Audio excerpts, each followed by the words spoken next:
கிறிஸ்துவுக்குள் அன்பான கர்த்தருடைய யாவரும் இயேசு கிறிஸ்து நாமத்தினாலே யாவருக்கும் காலை வாழ்த்துக்களை தெரிவித்துக் கொள்கிறேன். இந்த நாளிலே தடைகளை உடைக்கும் 4 வழிகளை பற்றி பார்க்க போகிறோம். எடுத்து வாசிங்கள். மீகா 2ஆம் அதிகாரம் 13 வசனங்களை வாசிப்போம். தடைகளை நீக்கி போடுகிறவர் அவர்களுக்கு முன்பாக நடந்து போகிறார்.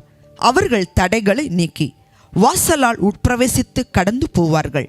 அவர்கள் ராஜா அவர்களுக்கு முன்பாக போவார். கர்த்தர் அவர்கள் முன்னணியில் நடந்து போவார். ஏன் தடை நீக்குது அப்படின்னா, ஆசீர்வாத கதவை கர்த்தர் திறப்பார்.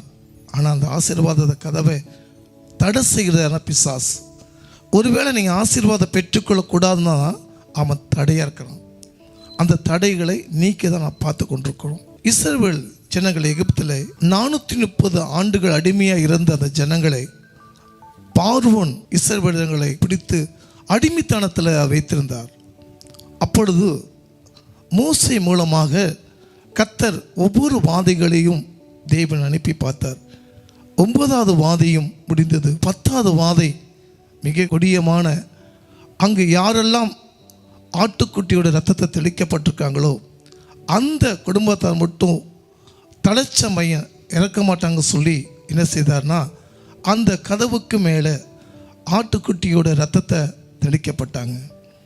அந்த தெளிக்காத வீடெல்லாம் யாரெல்லாக்கோ கர்த்தர் சங்கார தூதனை கொண்டு அதை அழித்தார். தடையாக இருக்கிற பார்வோன் முதலாக அந்த 10வது வாதையில் தன்னுடைய பார்வோனுடைய மகனும் அந்த ஆட்டுக்குட்டியோட ரத்தத்தை தெளிக்கப்படலையோ எல்லா தலைச்ச பிள்ளைங்களை எடுத்துட்டாங்க. அதுக்கப்புறம் பார்வோன் என்ன செய்தார், இனி உன்னுடைய ஜனங்களை அழைச்சி கொண்டு போ மோசேன்னு சொன்னார். என்ன நடந்து பார்ப்போம். 1 பேதுரு 1:19 வாசிங்க. குற்றமில்லாத மாசற்ற ஆட்டுக்குட்டியாகிய கிறிஸ்துவின் விலையேற பெற்ற ரத்தத்தினாலே மீட்கப்பட்டீர்கள் என்று அறிந்திருக்கிறீர்களே. ஆட்டுக்குட்டியோட ரத்தம் என்பது யாரை குறிக்கிறதா? இயேசு கிறிஸ்துடைய ரத்தத்தை குறிக்கிறது. அந்த ரத்தம் தெளிக்கப்பட்ட எல்லா ஜனங்களும் காப்பாற்றப்பட்டாங்க. ஆனால் தெளிக்காத அந்த ஆட்டுக்குட்டி ரத்தத்தினாலே அந்த முதல் தலைச்சப்பறங்க எல்லாம் மரித்து போனாங்க. பிறகு முதல் தடையை நீக்கி கொண்டு போனார். 2வது தடை இஸ்ரவேல் ஜனங்களுக்கு சிவந்த சமுத்திரத்தில் கொண்டு போனாங்க. ஆசையாக எப்படியாவது இத்தனை ஆண்டுகள் ஒரு அடிமையாக இருந்தவன் சொல்லி 430 ஆண்டுகள் அடிமையாக சொல்லி கடந்து போகிறாங்க. போன இன்னொரு தடை சிவந்த சமுத்திரம், கடல் அங்கே இருக்கிறது. பார்வோனுடைய மனசு மீண்டும் கடினமாக்கி கொண்டு அந்த ஜனங்களை மீட்டெடுத்தவன் சொல்லி அப்போ எகிப்தினுடைய இராணுவம் எல்லாம் மீண்டும் அந்த ஜனங்களை மீட்டெடுக்கும்படியாக இஸ்ரவேல் ஜனங்களை கொண்டு வந்தாங்க. ஆண்டவரே என்ன செய்வது தெரியலப்பா என்று சொன்னபோது மூசை கையில் கோல் இருந்தது. மூசை இந்த செங்கடலை நேராக அந்த கோடை நீட்டின அந்த வாக்குத்தத்தை சொன்ன உடனே 2ஆக பிளக்கப்பட்டுச்சு. தடைகளை நீக்கி போட்டார். 3வது தடை யோர்தான் பார்த்தீங்கன்னா, அந்த யோர்தான் நதி ஒரு மேலிருந்து நதி பாய்ந்து வந்து திரளான தண்ணியாய் ஓடிக்கொண்டிருக்குது.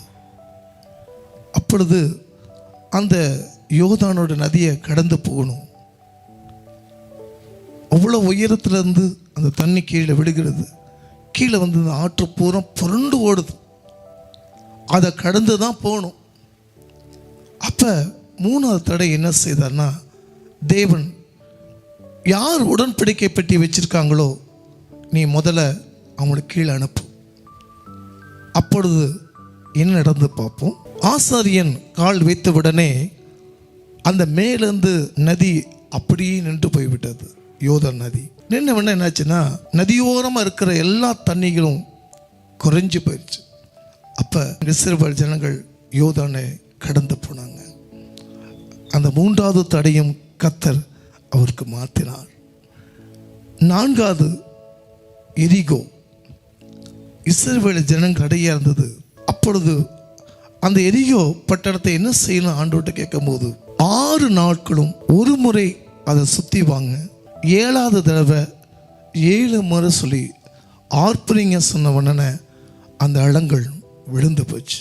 அன்பான கர்த்தருடைய தேவ ஜனமே, உன் இஸ்ரவேலை ஆசீர்வதிக்க தேவனுக்கு பிரியமான காரியம். அப்போ இந்த ஜனங்களை எப்படி உன் வாழ்க்கையில் தடைகளை நீக்கினார்னா, உன் வாழ்க்கையில் திருமண காரியம் தடையாக இருக்குதா, வேலையில் தடையாக இருக்குதா, ஒருவேளை குடும்பத்தில் உனக்கு தடையாக இருக்குதா, ஆசீர்வாதம் உனக்கு தடையாக இருக்குதா, இஸ்ரவேல் ஜனங்கள் ஜெபத்தினாலும் ஜெயித்தார்கள். 430 ஆண்டுகள் அடிமையாக இருந்த அந்த 4 விதமான தடையை நீக்கின அதே கர்த்தர் தான் மோசேயோட அந்த கர்த்தர் உங்களோடு இருப்பார். ஒருவேளை தொடர்ந்து உங்களுக்கு தடையாக்கா உபவாசம் பண்ணி ஜெபம் பண்ணுங்க. ஆண்டவரே இந்த தடையை நீக்கி போடும் ஆண்டவரே. இஸ்ரவேல் ஜனங்கள் கடந்து போகும்போது செங்கடலை 2ஆய் பிறந்தது. உங்களை 6 மாதிரி பிரச்சனையாக்கா மாற்றுவார். மதில போல பிரச்சனை இருக்குதா தேவன் மாற்றுவா. தடைகளை நீக்கிற தேவன் பரிசுத்த வேதாகம் மட்டும் போட்டிருக்கு. உங்கள் வாழ்க்கையிலும் இஸ்ரவேல் ஜனங்களை எப்படி தடைகளை உடைத்து வந்தார்களோ அதே கர்த்தர் உன்னோடு கூட வந்து இந்த 4 விதமான தடைகளை நீக்கின கர்த்தர் 5, 6, 7 எல்லா தடைகளை நீக்க அந்த பரிசுத்த வேதாத்தம்படி கர்த்தர் அந்த வாக்கு தத்தபடியாக நிறைவேற்றி கொடுப்பார். கண்களை படி நம்ம ஜெபம் பண்ணுவோம். தேவன் அடைக்கப்பட்ட வாசல்களை திறந்து கொடுப்பார். அவர் மீண்டும் கர்த்தரே திறந்து கொடுப்பார். இந்த வாக்கு தத்தபடியாகவே என் பிள்ளைகளுக்கு திருமண தடைகள், வேலையில் தடைகள், வீடு கட்ட தடைகள், சமாதான தடைகள், ஆசீர்வாத தடைகளை மாற்றி தேவன் தடைகளை தகுத்திருக்கிற தேவன் என் பிள்ளைகளோடு இருந்து காத்துக்கொள்ளும். ஆசீர்வதி இயேசுவின் நாமத்தில் நல்ல பிதாவே ஆமென். நிச்சயமாகவே நான் சொன்ன 4 தடை தான் அநேக தடைகள் ஜெபமே ஜெயமாய் மாற்றி கொடுப்பார். என் தேவனால் ஆகாத காரியம் ஒன்றும் இல்லை. நீங்கள் விசுவாசமாக செய்யுங்க. கர்த்தர் உங்களுக்கு தடைகளை மாற்றி கொடுப்பார். God bless you.